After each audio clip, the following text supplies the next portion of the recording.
Hello, my dears. Come on in. I'm so glad you could join me today. Step inside, take a deep breath, and let the comforting aroma of home fill your senses. This kitchen has seen generations of laughter, stories, and of course, plenty of delicious cakes. Whether you're a seasoned baker or just starting out, you're always welcome here. Today, we're baking a classic Victoria sponge, a recipe passed down from my grandmother, and one that holds a special place in my heart. Every time I open her old recipe book, I'm reminded of afternoons spent by her side, watching her measure flour with practiced hands and listening to her stories about family gatherings long ago. This cake is more than just a dessert. It's a piece of our family history, lovingly shared from one generation to the next. Baking connects us to the past and creates new memories. Imagine the joy of sharing this cake with loved ones, laughter echoing around the table, and a steaming pot of tea at the center. Even if you've never baked before, don't worry. I'll be right here to guide you through each step just as my grandmother guided me. Baking is about togetherness, and every cake tells a story. The Victoria sponge is truly the queen of cakes. 2 light, fluffy layers sandwiched together with sweet, fruity jam and finished with a delicate dusting of powdered sugar. It's simple, elegant, and always a crowd pleaser. Each bite is a reminder of the simple pleasures in life and how a little bit of care can turn basic ingredients into something magical. Some people like to add a generous layer of whipped cream, and I say, why not? Make it your own. You can experiment with different jams or even add fresh berries for a twist. The beauty of home baking is that you can tailor each cake to your own taste and make it truly special. My granny always said, a happy baker makes the best cake. So put on your favorite music, clear your space, and let's enjoy the process together. Baking isn't just about the end result. It's about having fun, letting go of stress, and filling your kitchen with joy. Don't be afraid to get a little messy. That's all part of the adventure. Remember, we're not aiming for perfection here, just a delicious cake made with care and love. Every cake has its own character, and that's what makes it special. So, are you ready to roll up your sleeves and create something wonderful? Let's get started and make some sweet memories together.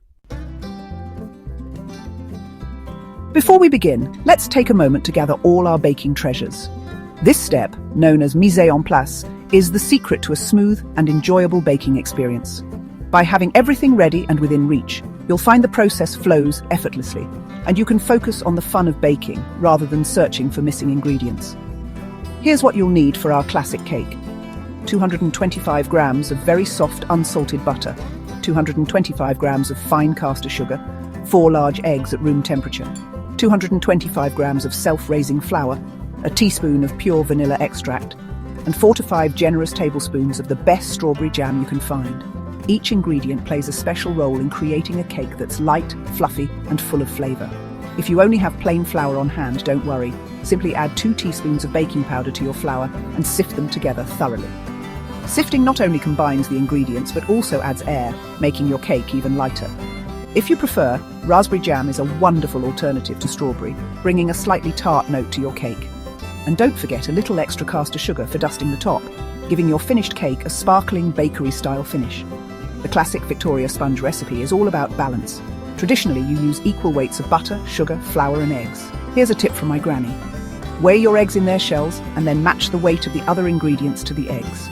This ensures a perfectly balanced, moist cake every time. If you don't have kitchen scales, don't worry.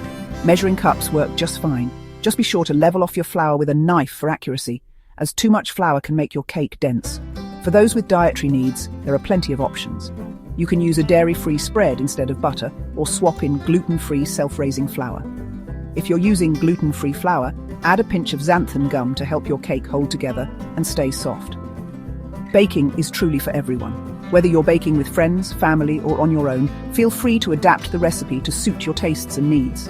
The kitchen is a place for creativity and togetherness. Remember, the most important ingredient is the love and care you put into your baking. Sharing the process with loved ones, or simply taking time for yourself, adds a special touch that no store-bought cake can match.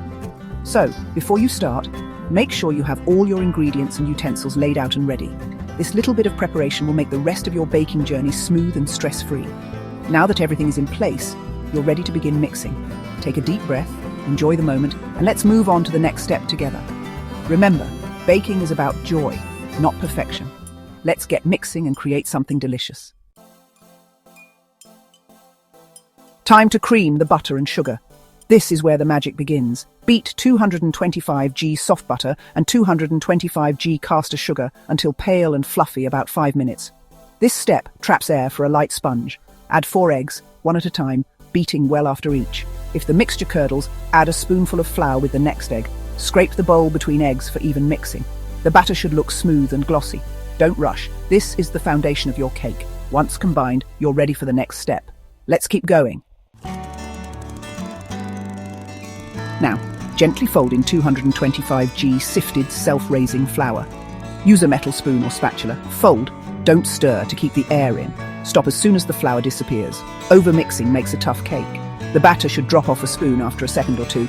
Add a splash of milk if it's too thick. Stir in 1 teaspoon vanilla extract. Your batter should look smooth and airy. Folding is key for a tender crumb.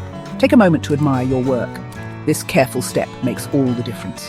You're almost ready to bake. Let's prepare the tins. Onward to the oven.